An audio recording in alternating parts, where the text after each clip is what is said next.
Hi everyone, in this video I will be showing you how to convert or export your table details into a CSV file in Mysql workbench. So let's get started. So first let me just display my table. I will do select asterisk from student. Student is my name of the table. If I run it, so this is my table. It has just 5 rows basically, something like that. And in order to export as an Excel file, you will be having here an option called as export/import. So here you can see, right? And after that, if you just hover over this icon, you will be getting the export record set to an external file. So just click that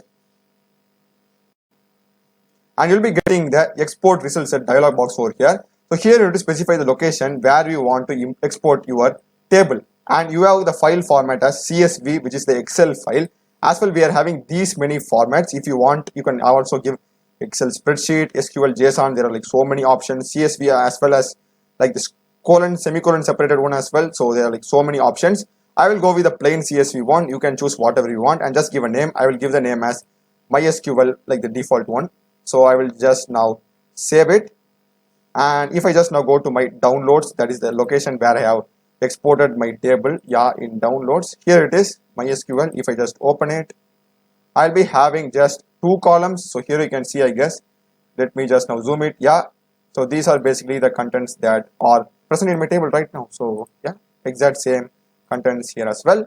So I hope you would have found this video useful. I have also done many other tutorials in MySQL, MongoDB, C, C++, Java, Python, Node.js, React.js. So do check other videos of my channel. Subscribe me. Thanks for watching.